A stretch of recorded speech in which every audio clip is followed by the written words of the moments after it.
All right, welcome back, everybody, to another episode of the Read It Rant podcast, where we talk books, creativity, storytelling, the people behind the work, and as always, we don't sugarcoat anything. And today's guest might require me to expand the definition of what exactly constitutes an author interview, because calling Sophie Mazzaro simply an author really doesn't cover it, not even half of it. She's a painter, a muralist, a custom sneaker artist, a tattoo artist. She's worked in entertainment. She's really built a career around visual art. She's painted everything from sneakers to enormous walls. She's worked with major names and brands. She lived in L.A. You know, she's creatively she's a hustler by nature because of all these hobbies that I really can't wait to talk about. And now she's added another creative outlet to the list, which is writing. Sophie was born in Berlin, Germany, and came to the United States as a teenager, initially as an exchange student in Texas. She would later make the leap to LA, arriving at 19 without an established network waiting for her.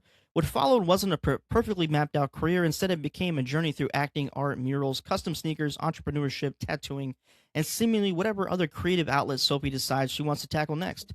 Her artwork has been associated with names and organizations ranging from Steve Aoki and Halle Berry to the NBA, The Simpsons, the Bob Marley Estate, Pizza Hut, and so much more. She also created a Kobe Bryant tribute mural in Venice following Bryant's death, a project that took on emotional life far beyond, simply being on a piece of public art. And now Sophie is stepping into an entirely different medium. Her debut book, California Sober and Other LA Lies, arrives September 1st. And we're going to talk today about much more than simply writing a book. We're talking about, like, literally creativity itself. We're talking about what happens when your brain just refuses to stay inside one creative box. We're talking about immigration and moving across the world. We're going to talk about chasing opportunities in LA. We're going to talk about rejection, survival, burnout, entrepreneurship, artistic identity, finding inspiration, and what happens when a visual artist suddenly decides maybe the next canvas is a blank page. So, Sophie, I'd like to welcome you to the Read It Rant podcast, and I normally start these interviews by asking somebody to introduce themselves, but I'm going to be honest, you've done so many different things, and I'm particularly curious how you even answer this question. Who is Sophie Mazzaro? Thank you for welcoming me. You're just on fire, like, as soon as the countdown started. Thank you for having me. That is a good question, and that is really hard to answer. I would tell people that, like, the core of me, I'm a creative. It doesn't matter what that outlet is. I have to have that, otherwise I cannot exist. That is a good quality to have, because I don't think boredom doesn't really sound like in your repertoire of, like, vocabulary. Because Oh no. my God, I Oh, have to ask you though, when somebody asks what you do for a living, do you even have a simple answer anymore? Because that is a no. hell of a resume.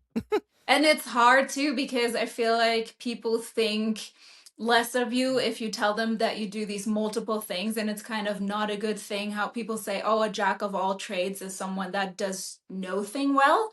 So I feel like I was actually scared to add the title of author to my Mhm. resume because I thought, well, what else is she going to do? Like, people just think I start all these new ventures, and am I Mhm. any good at any of them if I do so many? But I can't help it. I need the new thing, and I find something new and I get really into it, and it's just a way of expressing myself I on know paper. Yeah. where I come from. If you are good at a lot of things and you keep yourself busy, and when if you hold yourself in such high esteem and have like a resume like yours, honestly, people respect you 20 times more. Because you're not just confined to one little 9 to 5 little box. Um, That's just me though. I pride myself on the same thing, because I knew me. I used to get contractors quotes too. We were just talking about that for different things before I went in the trades, and I was like, I would watch them do it, and it looked really easy. And I'm thinking to myself, I could probably do that. And I'm like, and I taught myself, and I'm like, dang, people pay big money for this simple 5-10 minute job that you could literally do for $20. And I'm like, huh, maybe I should go to school for this. And I did, and here we are. But And also just learning a new skill. Like, it's mhm, so fun to make something with your hands. And sometimes mhm, I want to pick up new things that don't make any money. They mhm, cannot be a side hustle because they're just something I also sew on the side. And I definitely mhm, don't want to make any money off of that. That's just for me. Because once you mhm. start doing these things for other people in a certain way, it is a business. And I've only written for myself, right? What I want to write Mhm. about. If someone wanted to hire me to write their biography, I don't know if I Mhm. would enjoy that as much. I think that's always the fine line of, you have to have some things that you just do for yourself for the joy of it Mhm. that are not a paycheck. Yeah, that's I think that's I know like when I build a bookshelf or I went to culinary school right out of college, so like whenever I make something for somebody and they eat it and the look on their face is payment enough for me. Um I know I think it's just yeah, I really pride myself. I love building things with my hands. I like the task of knowing that. I mean, even in business, I had to learn that.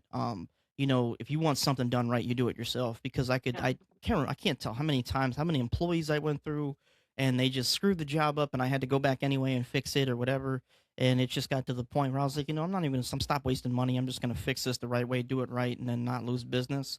So, That's you know. definitely a problem for me too. I've always been a Mhm, perfectionist, and that has mhm, cost me so much time and also has led me to learning new skills because I'm like, well, I want it mhm, done right. I see how other people work and mhm. how sloppy things get done sometimes. And yeah, it's the same with writing, with building things with your hand, with painting, with murals. You're My the motto quality is control. if like there's something wrong with something, my motto is if I can see it, that means somebody else can see it. So I like to make sure like everything is fine tuned and like I have really bad OCD. I have to have like everything in a line and organized. So I'm like Yes. right there with you. I was raised by my mother, and that woman was anal as hell. um, Yeah, and I'm but German, so that's a horrible mhm, combination. I think every yeah. German has a touch of autism and OCD. My mom was Italian and Pennsylvania Dutch. That's a bad combination. Yeah. So, you described yourself as somebody whose creativity essentially never stops. Has that always been part of your personality? Yes. I have been drawing and painting since I was probably 4 years old. That's probably my first memory as a child. I would come home after school and draw. I would draw in school because school came very easy to me, so I always had a lot of extra time on my hands. I would doodle in my notebooks, doodle on my homework. Like the teachers always knew which paper came from me because it had doodles all over. And I read that you actually got into trouble in school because you were drawing on assignments and desks and basically whatever was readily available. Is that true? Yep. And I always tried to deny it and said it wasn't me, and everybody knew, the whole school knew it was me. uh, but your parents, were in the IT world. Why you went almost completely in the opposite direction creatively. Were they initially supportive of you wanting to build a life around art? They were always supportive of me, and I think that's where I won the lottery because a lot of people don't have that. There were definitely like more distant relatives that kept telling me, art is not a real job and you better get a useful degree or something, because a lot of people in my family were in IT, but my mom and dad were always supportive of me being an artist, and they introduced me to other artist friends or got me the supplies I needed, my mom got me into acting school, worked her butt off so I could be in acting school after school. And yeah. So, what was it like born and raised in Berlin? And tell me about how you came from Berlin and then basically made your way to the other side of the world in LA. Like, how did that happen? I was really burnt out already on living in Germany, even when I was like 15 years old. It was Why? just not, it doesn't align with me. It's very hard Mhm, to put in words, but just the Germans can be very negative. I think that Americans tend to be more positive, they're more supportive. I have found mhm. way more support from strangers in America than I ever have in Germany growing up there. It's just when you tell an American an idea, no matter how crazy it is, I feel like they're so easy to get on board and tell you, hell yeah, do it. Like, that's a great idea. What do you need? They're Mhm. willing to share connections with you. They're just willing to introduce you, drop your name in rooms where you're not in, maybe. And Germans don't have that mentality. I feel like we have a little bit of that scarcity mindset over there. And in general, you get raised with all that German guilt all the time. You can't be proud of your country. You can't be proud of your people, maybe. If somebody else is successful, it takes away from you. So that was something that has always bothered me in Germany. I felt like my art wasn't appreciated there. People wouldn't see the value in something handmade and said, oh, I can just buy it online for less. And maybe that was just my experience because Berlin is an artistic city, but a lot of the artists are starving artists. And Ah, so y- I was also sick of the winters We have Arctic cold winters in Berlin. It's humid and cold and like creeps under your clothes. So I decided I wanted to do an exchange program, and you don't get to choose the state or the city that you end up in. And me and my dad just looked in his gigantic ancient atlas and we looked at the region of like mid-America, Texas, Oklahoma. It's just like a region you pick, and I was like, yeah, Texas sounds good. I've never been there.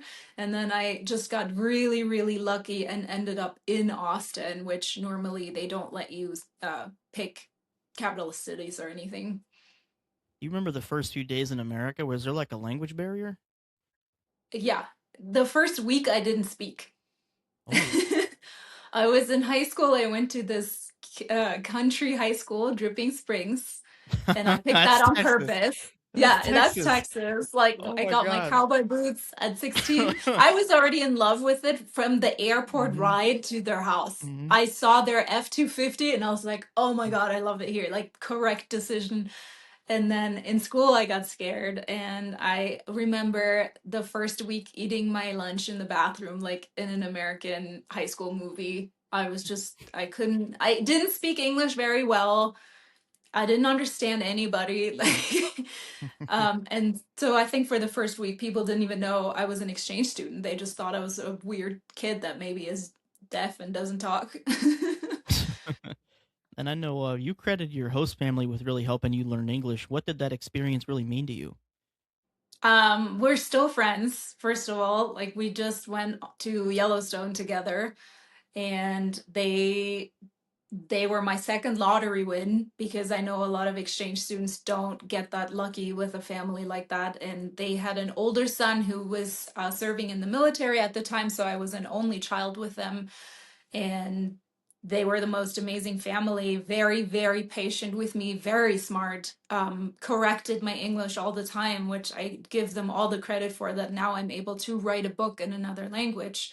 They Hmm. took me to comedy stores. They took me everywhere that, I was interested in. We went to Cozumel and I got diving certified. We went on all these trips to the Grand Canyon, went on road trips. They really showed me the absolute best of the United States. And it was such a huge part. That experience in Texas, just 1 year, I just made that decision. I need to live in the United States. How different was the America that you actually experienced from whatever version of America you'd imagine growing up in Germany?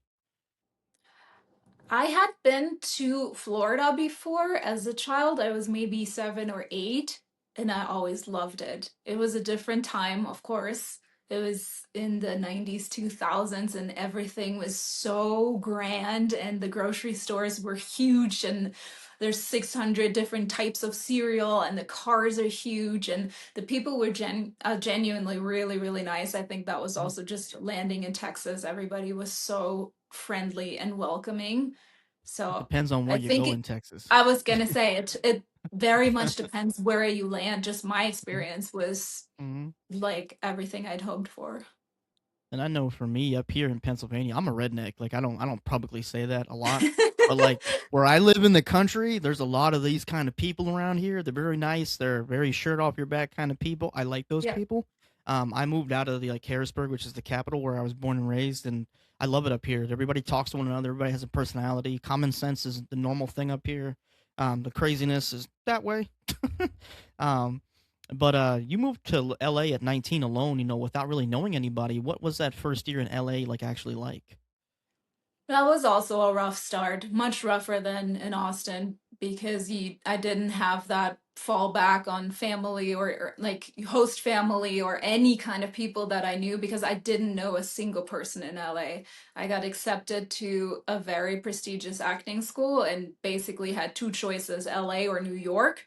And I was Mhm. like, I am never freezing my butt off again like I did in Germany. So LA, LA it is. Had never been Mhm. there. And then the first year, I didn't see much of LA because I was in school so much. Sometimes I would get home from school at 11 p.m. Like, some of our classes were from 7 to 11 at night. So I Mhm. didn't really look at LA. I was just a very tired sack of potatoes at the end of the day and just fell into my bed. And I did make friends with classmates and met some people, but I wasn't in love with LA at first sight like I was with Austin. So I know what did you went to school from 7 to 11? What did acting school look like from day to day because it was so long. That's long. Yeah, it was a 4 hour class. Those were like script study classes, reading famous screenplays, analyzing them, reenacting scenes, film study, dialect training, stunt training. That's what I majored in, method acting and stunts. Mhm. It was a lot and long, long days. So when did you realize like I guess that acting wasn't going to be the final destination? What was like the catalyst that was like okay, I need to like branch off and do something else? I mean, there's a specific incident that I don't want to spoiler because I wrote about it in my book, Ah, but I very much got burnt out on the process that is auditioning for acting. I worked on quite a few big projects. I even worked on TED 2 with Mark Wahlberg. really? Yeah, and just like I booked work, I was working Mhm, as an actor for years in mhm, LA, but the process is grueling. And it just was right before the Me Too era where they mhm. finally started to put like some boundaries in for casting directors. I don't know any actor that enjoys the process of auditioning. It's just grueling to stand in a room with like 60 people that look exactly like you or the same height and weight and you know, sitting in that room reading with someone who's the most tired person in the room. He doesn't put any emotion into anything. You say your lines, they're like, get the fuck out. We have 30 other people to see. It's such a cattle call process. And then as a woman, I've always felt like those stories are true, and a lot of them don't come from nowhere about women, getting treated in a sexist way and casting directors really abusing their powers. So that was kind of a turning point where I'm like, I don't really want to do this anymore. And I don't want to have a man tell me I'm good enough or not good enough. You're Mhm. competing with all the Nepo babies who have the same famous last names as someone who's in the production of or who's directing the movie. Like it was just getting frustrating. So what did you do like after that? After that, I mean, but actually before that, what movies did you work on besides Ted 2? Because Ted 2 was funny. I did the German version of Survivor. I Holy, placed Best of the Women in the German Survivor, and then after that I was a co-host for 2 seasons on that. And I was on German TV as a kid for some kids shows. I did theater for 2 years in Berlin. I did theater in LA. Um, and then just day jobs of like Glee or some of the shows, that were filming constantly at the time I lived there. oh shoot. LA. Speaking of LA, it gets accused of being superficial a lot, but you've also really said it can be an incredible place for making connections, especially with Hollywood being right around the corner. What do people really misunderstand about LA?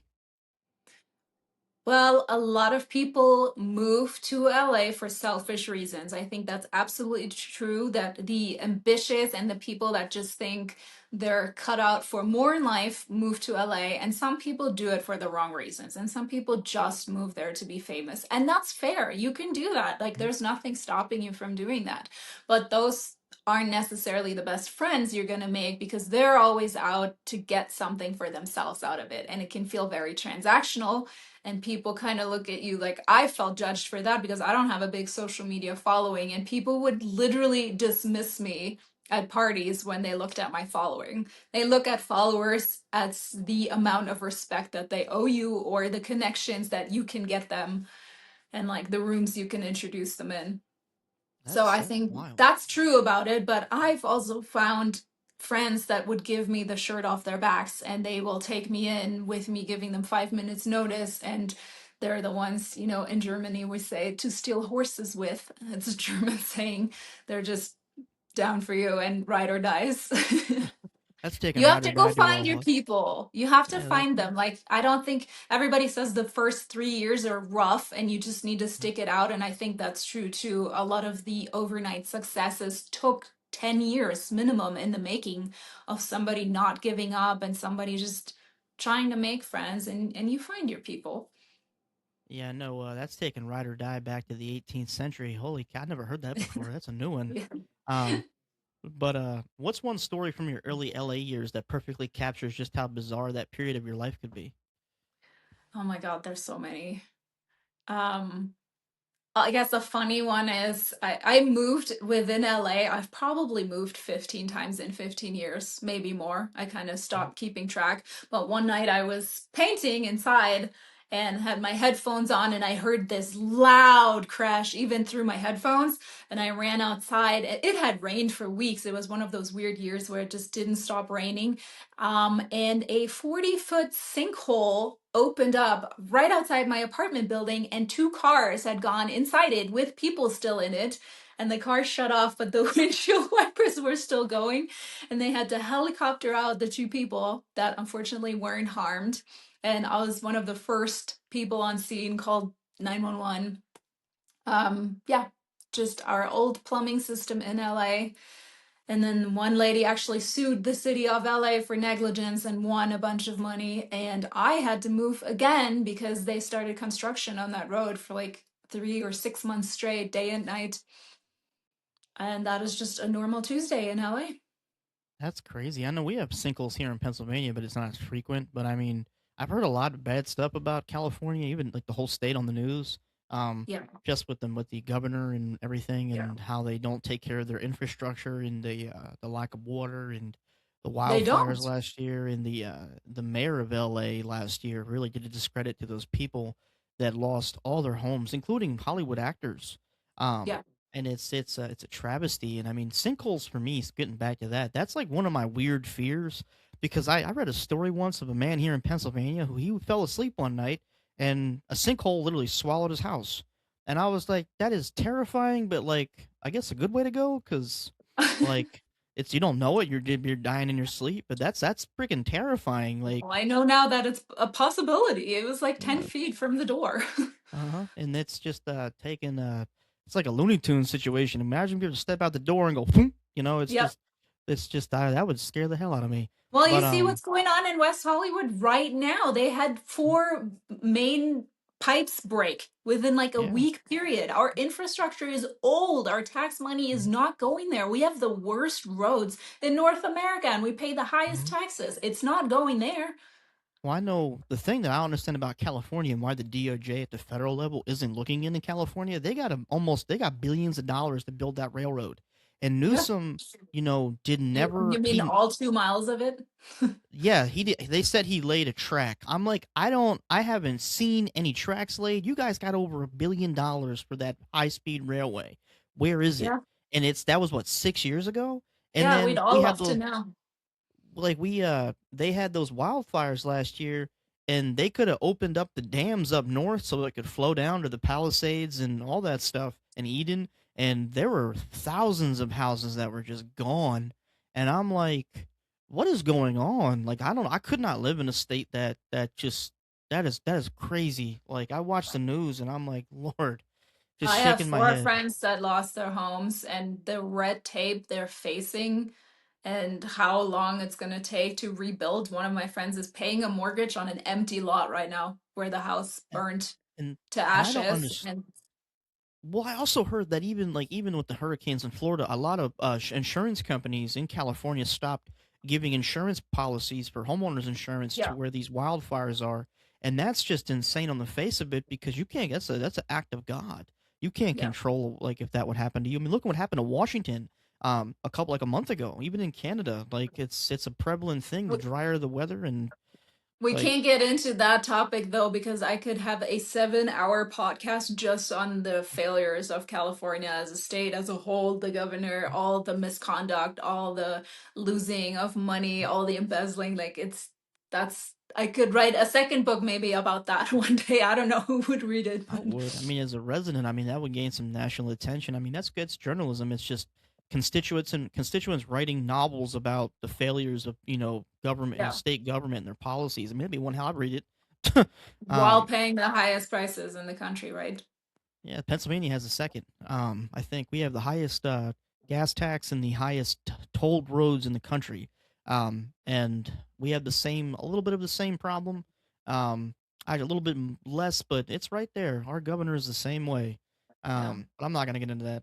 But you're a painter, a muralist, a sneaker artist, a tattoo artist. You worked in entertainment. Now you're an author. Why have you been like really so interested in staying in all these creative lanes?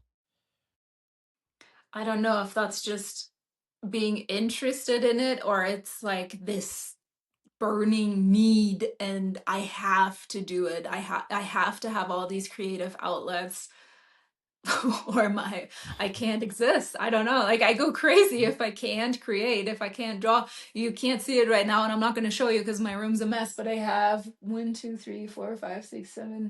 9 canvases in my room that I've all started at the same time. It's a little bit of ADHD for sure, Did you but ever the rest is did you ever get like so with me like whenever I could be doing anything and then all of a sudden I'll have an idea like I should build a bookshelf because like yeah. that needs to move. And then all you got to do, dude, is go out to the shed, get some wood. These are the dimensions, measure it out, right? Get some paper. And then all of a sudden, I just built an 8 foot tall bookshelf in 2 hours. And I'm like, well, that was random. that ever happened to I you? definitely do that, preferably at 11 p.m. because Yeah, that is my same. most productive, and yeah. This is how this was born. One day, I was in here and I'm like, I'm tired of the clutter and I need a studio. And then, ta da! Yeah. Um, but do you ever have like too many ideas simultaneously? Yes, and then I can't sleep. And then I need to get my notebook and write at least some of them down so I don't forget and I can save them for a rainy day. Do you ever think that people don't trust your versatility and they treat it like a lack of focus? Yes. Like I said, I've even had teachers at university tell me like you have to pick a thing and stick with it. They're like you can't do your art and acting at the same time, and that's like asking a mom to choose which one is her favorite baby. I feel like that's so unfair. I can't choose. I love them all equally. How do you balance curiosity with the discipline required to actually finish projects? I don't know that I have that much discipline. I think when clients come hunting me down and they're like, "Where's my painting?" It just kicks my ass into gear and then I get it done. I need deadlines. I can't function when someone's just like, "Oh, I need it whenever." That doesn't work for me. You gotta tell me I need it in 2 weeks and then it'll be done in 2 weeks. I'm very good. I don't miss deadlines, but if you don't give me one, it'll take years. So with all these amazing hobbies, which hobby gives you the greatest feeling of freedom? Probably painting only because I have the most experience in it. I've done it the longest and I can just shut my brain off, listen to music and just really be in the zone and zoned out, dissociate from the world. And I know you did sell custom painted sneakers when you were still very young. What was the first moment you realized that you could actually profit off of something you created? I made myself custom sneakers in high school. I had saved up, in Germany, we were always behind America with everything that came out, and I wanted these Nike high top blazers. And I had saved up for them, and they they arrived. And not only were they an ugly color, they were like gray. I came to school the next day, and someone else had them. Another girl had them at school, and I was like, oh my God, I don't want to send these back. So I started drawing on them and customized them for me, and someone bought them off of me in school. And I went home in socks and rode my bike Oh, home, and I was like, oh, I could sell this. did you make good money off it because it was custom technically? I never charged enough for my custom shoes. People have told me this, clients have told me this. I never like calculated how many hours actually went into it, and I was like, no Mhm. one's going to pay that for sneakers. And that's, I think, where my German upbringing comes in, that we just don't dream big enough. Americans always dream bigger and they just say, hey, this is the price, and confidently say Mhm. so. And it took me years or decades to develop any kind of sense of saying, hey, this is my price. And if you can't afford it, then this product is not for you. I think that takes the longest when you're an artist to build that up, that confidence. Yeah, I know for me, I had to learn that in business the hard way. um, I was trying to help. You try to be nice and help people out because you feel for them, and then all of a sudden you shoot yourself in the foot, and now you're Yeah. doing a job for next to nothing, and you're working twice as hard. So you learn that lesson real quick. You Um, learn that lesson and you also love doing it, so you want to mhm, do it for cheap or mhm. for free because you just want to do the job, but Mm. that doesn't work It in the doesn't, long run. especially when the clients are up your butt like freaking every Yeah. day. Like, when are you gonna get done? When are you gonna get done? When I am, it's look at the deadline in the contract. um, you've talked before about one lesson every creative, individual eventually needs to learn. When you have to get things in writing. Did learning the business side of art require some painful experiences?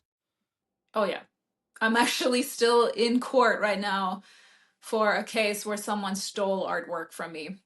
And I Oh took him to shoot. small claims court and represented myself and actually won. And I have a judgment against that person, but it's just been drawn out. And I've really learned the hard way, especially with friends. Like there are contracts and there are deposits with people for a reason, and you have to be very strict about that.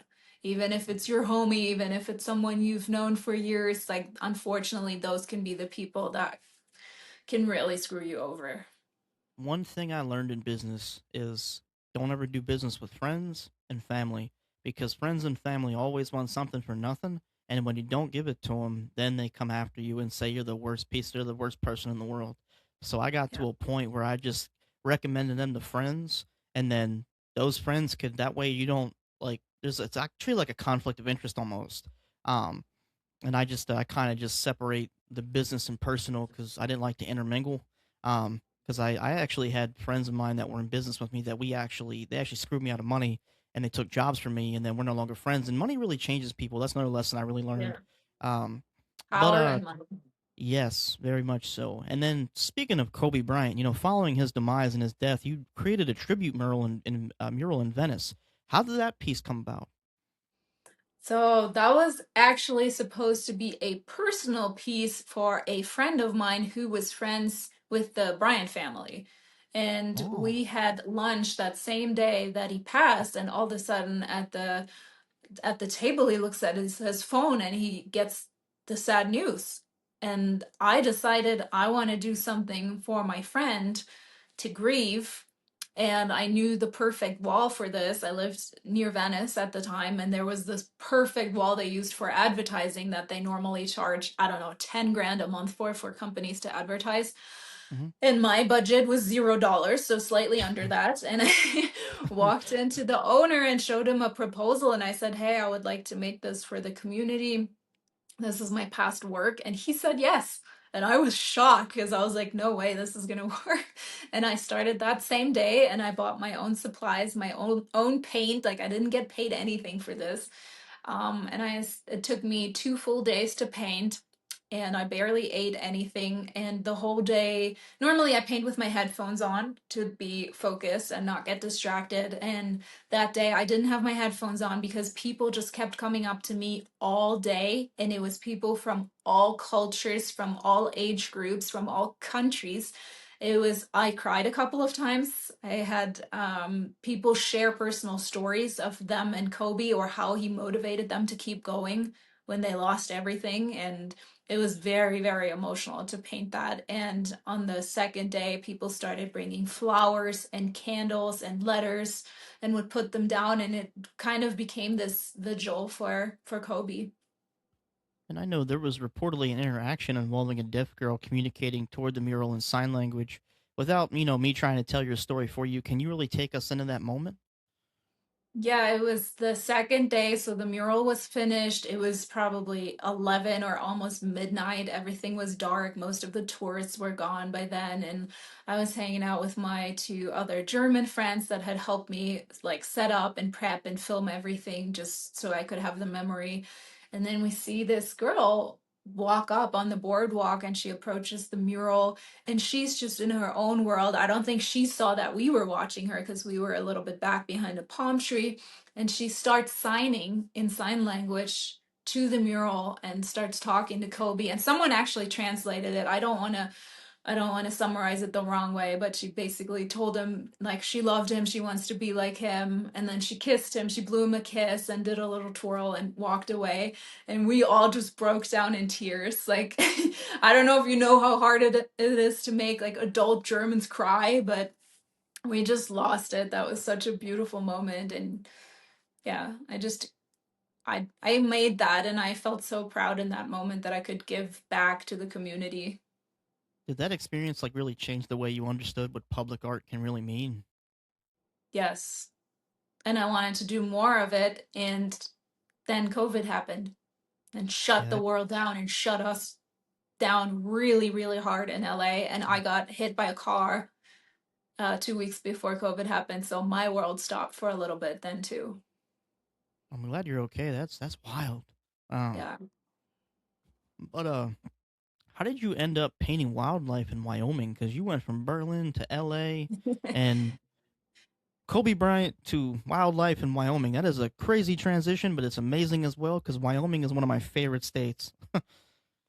I always go through phases where my art is inspired by what's around me. I think every couple of years it changes and it changed completely the color scheme and the subject matter and everything. My whole style kind of changed because I had left LA for a little bit. I'm now officially back and forth between LA and Wyoming, but I needed the opposite, and Wyoming is the polar opposite of LA. It has 600,000 people. There's no one ever anywhere. You have so much space, you have so much nature, not much concrete, and I needed a break from the city, especially So after COVID and everything, went out of business and people were really, really struggling.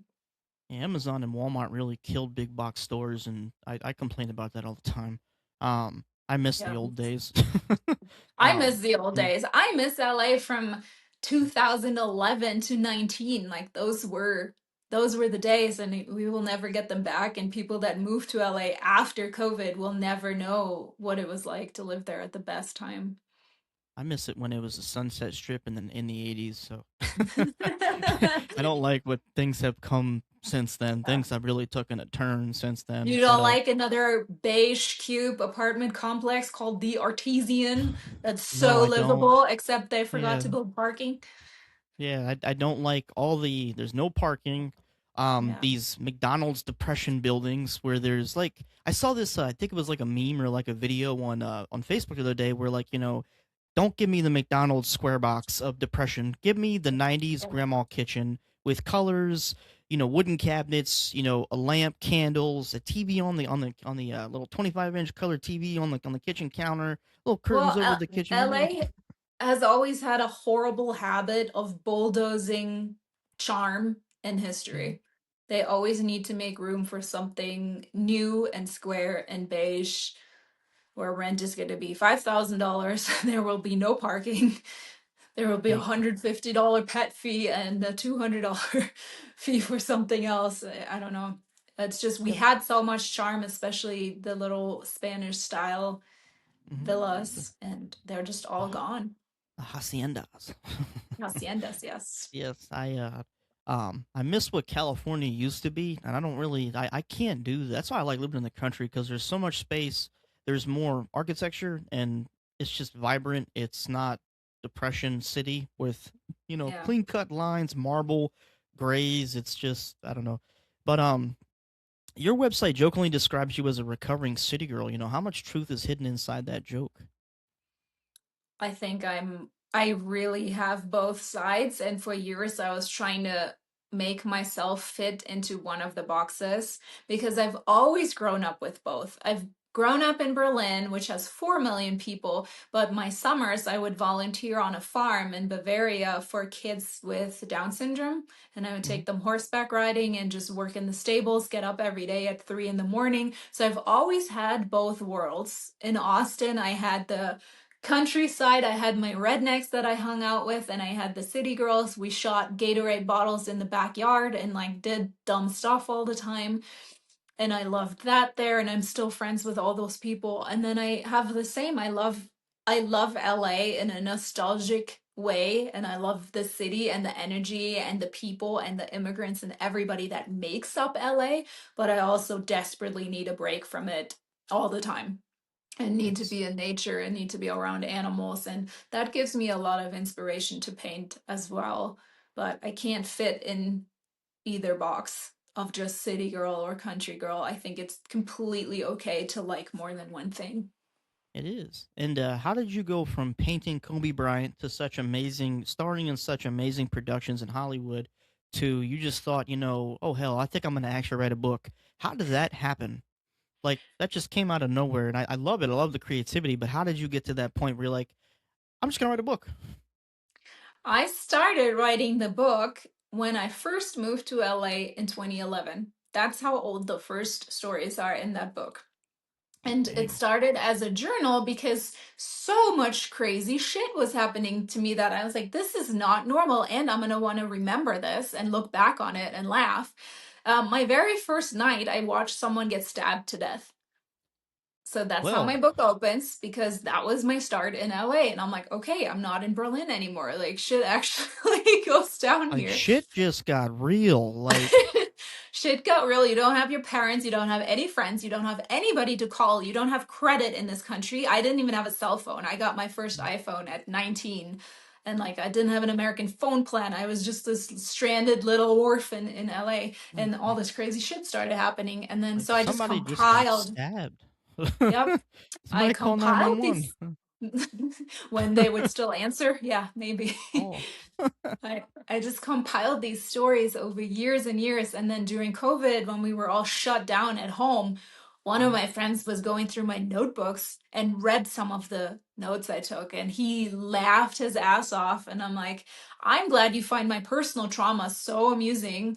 And he said, no, this is a book. Like, you need to make a book out of this because some of these were such universal things that we all suffer through in LA or any big city. So I made it into a book and I really, really locked in the from 1 year ago to now with finishing the book. And I thought I had a crazy life. I'm glad you didn't take my title for my memoir because my book's gonna be called "You Can't Make This Shit Up," and I'm writing two damn volumes. The first 20 years of my life, and then the rest on the back nine. Because, like, I've seen some crazy shit, lived some crazy shit, and it's just I think everybody has some crazy shit to tell in America because it's just wide open, just fuckery. Yeah, Like, it is fuckery. And people don't believe me. And I started posting these videos of stories that have happened to me and people still accuse me. They're like, that's not real. But people who have known me for the entire 15 years are like, oh yeah, it's real. so what can you tell us about the book besides people getting stabbed? Like that's a way to hook somebody, not pun intended. But I mean, that's a crazy hook. That's an amazing opening. But what can you tell us about the book? And where did it come from? Because that title alone, California Sober and Other LA Lies, it really has attitude. I'm gonna hold it up because I'm so happy that the hard copy came in today. It's got the little fake palm tree in the front and all the California sunset colors. The title comes from an email that somebody wrote me who was going to be a potential roommate, and he's like, I don't do drugs, I'm California sober, cocaine only occasionally. And I was like, occasionally, like on Flag Day. So it's an expression. I don't think, I think maybe Vice magazine or something coined it back in the day of people who just smoke weed. That's California sober. So it's all these little fibs and all these little lies and all these weird things that you grow up thinking are normal when you grow up in such a dysfunctional state where everybody is a little crazy. So every chapter is told through a different thing that happens in California, like eccentric roommate, acting school, the overly dramatic, rent prices, working in a $65 million mansion for the summer for an Arab family. Like, just, it doesn't even touch the surface of the crazy shit I've experienced, but it is the clash of a German immigrant with the American dream in LA, but told through the struggle rather than a success story because I wanted to normalize, everybody's always on Instagram living their best life and making it seem like they're so successful and everybody's so happy and everything's so wonderful. And mine's the opposite. Like, I lived off stolen toilet paper from McDonald's for years. I was so fucking poor in LA, and I think a lot of us are, and we're just not admitting it, that city is tough to live in, but you can't give up. You have to keep fighting through and just stick it out. And I mean, I'm no expert, but that gentleman was sorely misinformed because, contrary to popular belief, that's not only a felony, but at the same time, cocaine's a drug. Last time I checked. Um, Yeah. Well, he but signed off the email with stay fresh cheese balls. I didn't really consider him as a roommate. I have never ever gotten an email with that closing line before. If I would have You're got that, missing I'd out. have. Oh my God! There should be someone that just takes a video camera and just walks around LA. If that's the kind of closing things you get on emails, that should be a Yeah. TV show, like just live action. Just hit That's what I'm record and telling just you. It's at least a book because people won't believe me. a TV series. Don't write a book. Write it. Direct a TV Okay. series because you don't even have to pay actors. Just go outside. It's like Oh, yeah. watching cops. Roll. But what really surprised you about having to tell a story like entirely through words? It's a hard process. It was, I mean, writing a book itself, it's such a feat, and just you go back and read your same stories for the thousandth time and you're over it yourself, but you got to finish it and you got to make it sound appealing to a reader who reads that for the first time. Like, just the whole process of writing a book was monumental and hard, and I wanted to quit many times, and I did, and I would take a break from it, and then my friends were the ones that kept me going and are like, no, finish it, like these are stories worth putting out there, finish it, we're waiting on it. So again, just having that deadline over my head and people waiting on me has really helped me, but it was difficult. Yeah, I'm writing a book as well, and I know it's a very grueling process. Especially because I do my own developmental edits, line editing, not so much. I've been good at vocabulary and spelling, but the grammatical structure and every punctuation really never has been my strong suit. Um, I apologize to whatever editor I do have. I will pay you dearly and handsomely because I suck. The Well, story doesn't, but I think I spent over 100 hours drawing the cover. For oh example, dang. that's just one Mm. of the time sucks and things that take so much more time than you anticipated. It does, and I know I have another author friend on TikTok who he recommended to me a website where they actually you can I have like concept art for my cover, and I know there's a huge AI witch hunt, and I don't want to be in that category. So he was like, just go to this website, you pay $400, you just give them the concept art, they just assign an artist to your book, they send you what it's gonna look like, and then they do the formatting, they handle Ingram Sparks, and it's the whole freaking package. And I Yeah. basically was like, huh, that's what I'm gonna do because Ingram is a pain in the butt. Um, and I know a lot of artists, but I want somebody who knows what they're doing with Photoshop. I know enough to be dangerous, but Ingram is like perfectionist level stuff that I'm not good with Photoshop. Like down to the 16th of the measurement for the bleed lines. I'm not Oh, that okay. guy. Yeah. Yeah.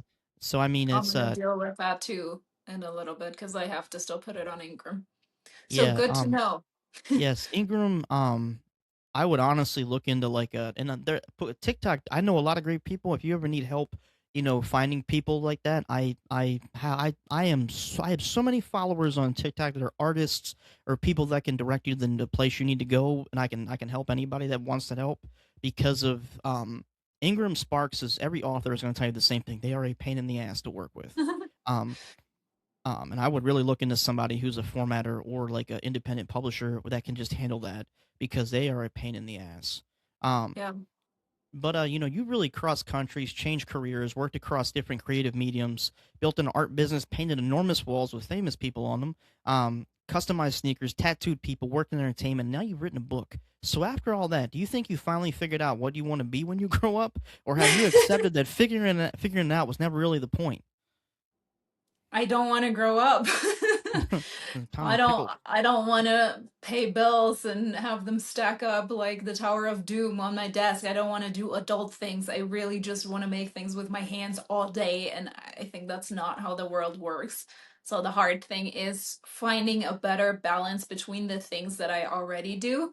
Hmm. It's very hard for me to struggle painting, tattooing, writing. I mean, now that my book is done, I think there will be a little break from writing, but one always gets more attention than the others. So it's just about figuring out a better way to distribute my time and attention evenly. I don't think there's a new hobby coming to join that circle for now, but it's just figuring out the ones that are already existing that are definitely not going anywhere because I've never ever quit art. I've taken breaks from it, but I've never quit any of it. So it's just, yeah, finding that balance a little bit better. Yeah, I know. I have the same problem, and it's. Mhm. I'm gonna be honest though. I think that the creative outlet allows you to be your own boss, and then you. I always like being able to be good at so many things because I think it allows you to have so many different niches where you can profit off in different avenues to make a lot of money. You're not stuck in a box where especially in today's day and age where you have to with the robotics and automation and stuff taking over, you have all these creative hobbies. You have more than one revenue stream, which is amazing because normally nowadays people don't have that. They have one job they go to every day and then they base their whole life off of that.